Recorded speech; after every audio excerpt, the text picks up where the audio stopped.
जय हिंद दोस्तों, कैसे हैं आप सब लोग। बहुत बहुत वेलकम है आप लोगों का।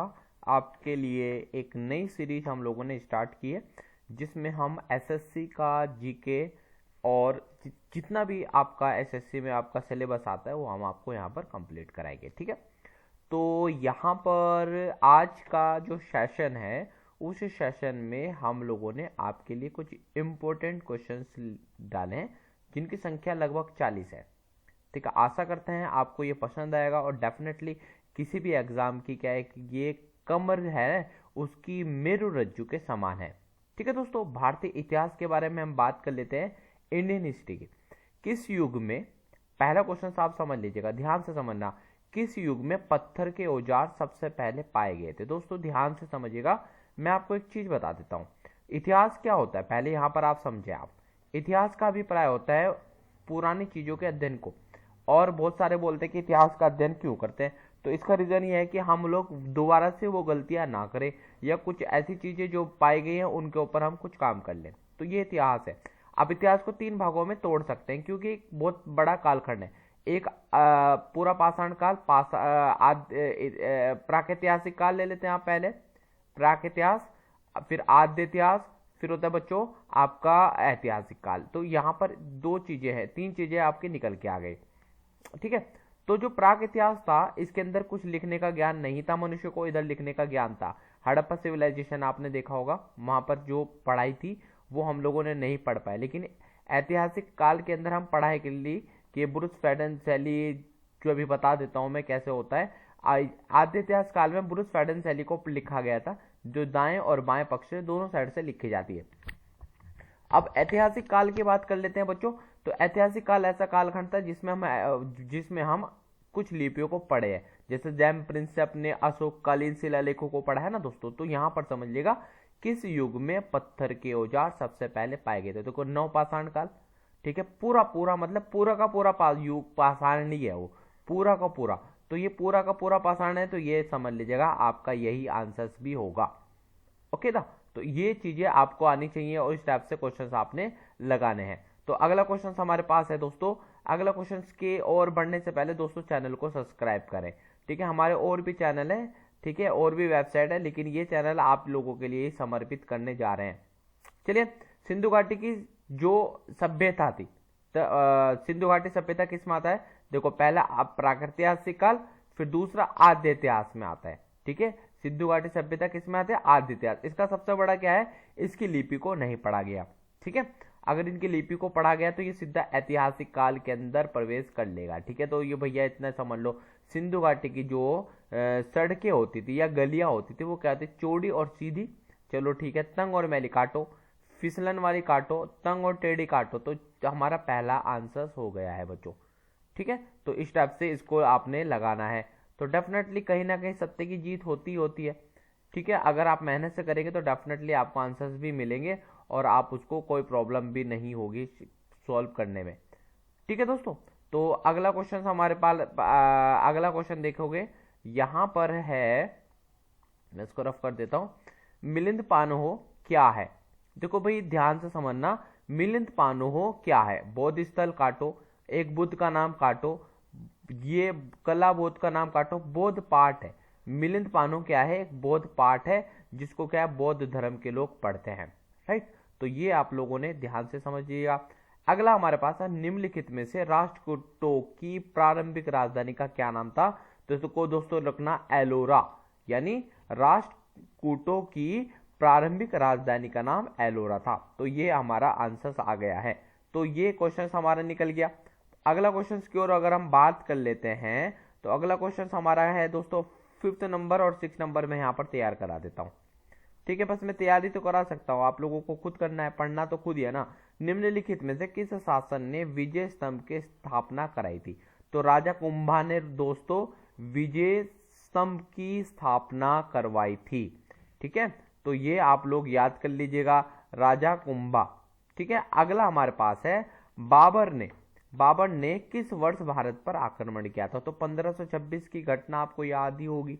1526 में बाबर ने हमला किया है, किस पर, भारत पर हमला किया था दोस्तों, ध्यान रखना इस चीज को। ठीक है, तो अगला क्वेश्चन हमारा बढ़ता है और बच्चों चैनल को सब्सक्राइब भी कर लो, ठीक है। अगला क्वेश्चन हमारे पास है, खानवा के युद्ध में बाबर द्वारा पराजित किए जाने वाले कौन सा राजपूत राजा था? तो दोस्तों राजा, देखो राणा सांगा को बोलते हैं, ठीक है। राणा सांगा को याद कर लीजिएगा, ठीक है। अगला हमारे पास क्वेश्चन निकल के आता है, ये बहुत ज्यादा इंपॉर्टेंट है और ये अगला क्वेश्चन आपके पास है, निम्नलिखित में से किस क्रांतिकारी को अंग्रेजों ने फांसी की सजा दी थी? देखो कौन कौन से, जतिन दास, चंद्रशेखर आजाद, राजगुरु, कल्पना दत्त, और यहाँ पर राजगुरु है, ठीक है। तो राजगुरु को क्या है दोस्तों, फांसी दी गई थी। तो ये ध्यान से समझिएगा, राजगुरु को फांसी दी गई है। तो अगला क्वेश्चन हम बढ़ते हैं, क्वेश्चन नंबर हमारे पास 9 है, निम्नलिखित में से कौन सा उपन्यास भारत के स्वतंत्रता सेनाओं के लिए प्रेरणा का स्रोत बना था? तो दोस्तों आनंद मठ, ठीक है। आनंद मठ स्वतंत्रता सेनानियों के लिए क्या बना था, एक प्रेरणा का स्रोत बना था कि भैया हम क्या है ऐसा करेंगे। अगला है, निम्नलिखित में से अभिनव भारत नामक संस्था की स्थापना किसने की थी? दोस्तों विनायक दामोदर सावरकर जी ने की थी। तो याद कर लीजिएगा, यह अभिनव भारत की जो क्या है, अभिनव भारत नामक संस्था की जो स्थापना की थी विनायक दामोदर जी ने की थी, ठीक है। चलो भाई ये क्वेश्चन हमारा 11-10 तक हो गया। निम्नलिखित में से किसे गदर आंदोलन के महत्वपूर्ण भूमिका निभाई थी? तो भैया लाला हरदयाल सिंह जी ने ये ऐसा काम किया है, लाला हरदयाल सिंह जी ने, ठीक है। चलो अगला क्वेश्चन हमारे पास है, भारत में सिपाही विद्रोह की शुरुआत कहां से हुई थी?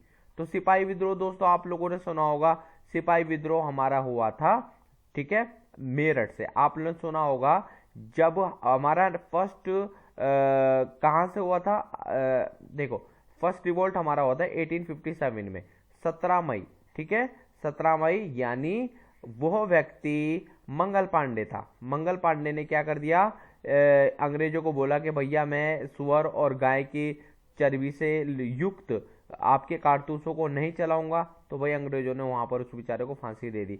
तो सबसे पहला हमारा यही व्यक्ति था, ठीक है भाई। तो चलो ये भी आपको पता चली गया होगा।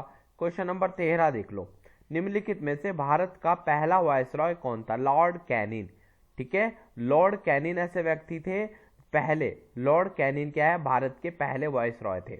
कौन थे दोस्तों? पहले वायसरॉय थे।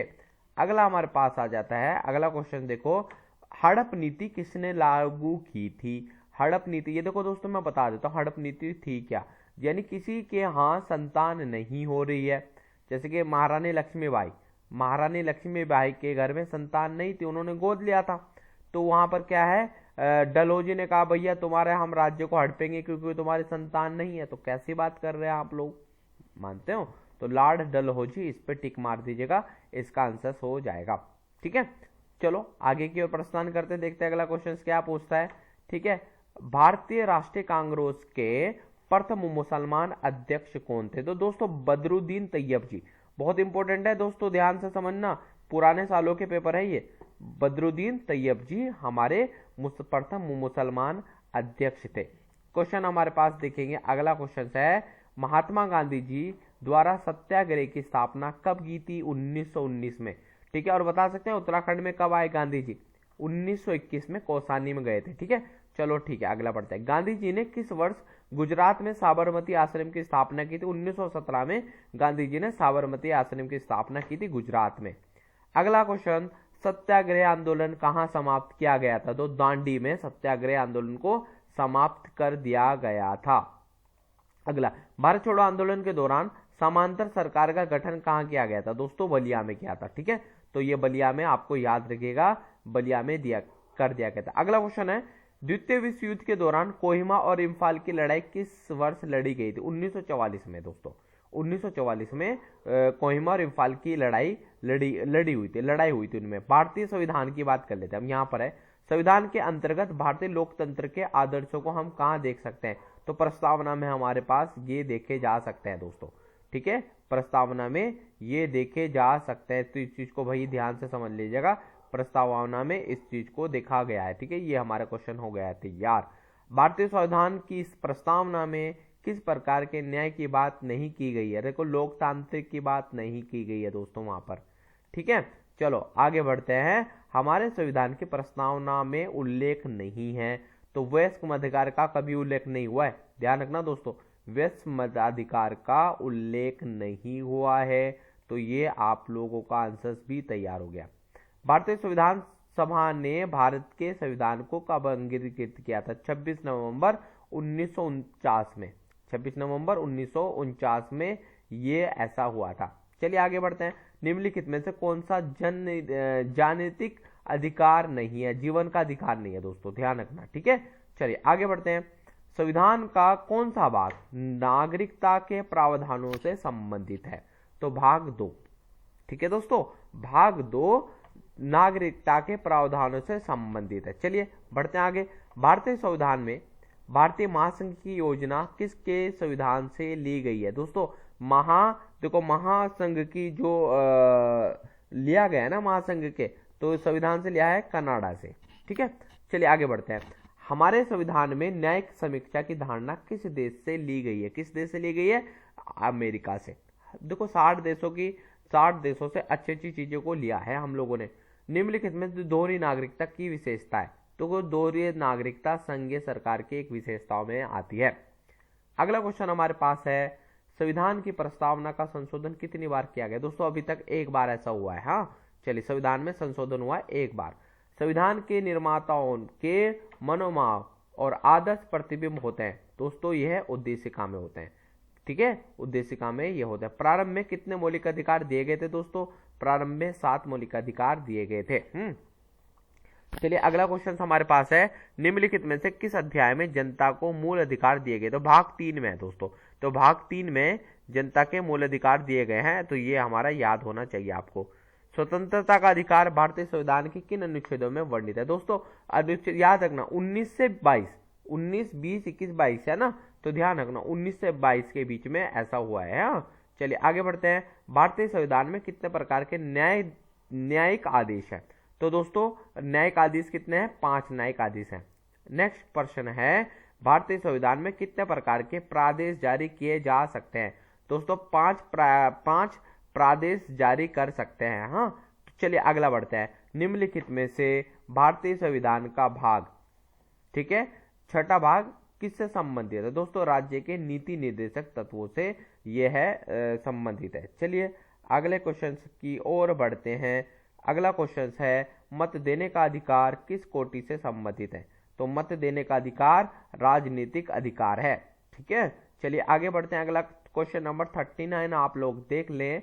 भारतीय संविधान का कौन सा अनुच्छेद अस्पृश्यता का उन्मूलन करता है? उन्मूलन करता है तो भाग 17, ध्यान रखना। हाँ चलिए अगला हमारे पास लास्ट क्वेश्चन है, निम्नलिखित में से कौन सा अधिकार यानी मौलिक अधिकार नहीं है? समता का अधिकार, शोषण का अधिकार, हड़ताल का अधिकार नहीं है, ठीक है, ये मौलिक अधिकार नहीं है हमारा, ठीक है दोस्तों। धर्म की स्वतंत्रता का अधिकार तो है। चलिए ये बस इतना ही 40 क्वेश्चन आपके मैंने तैयार करा दिए, ठीक है। वीडियो को 1-2 बार चला के देखो, आगे पीछे आपको और अच्छे से समझ में आ जाएगा। चैनल सब्सक्राइब करें दोस्तों। Thank you so much. जय हिंद, जय भारत दोस्तों।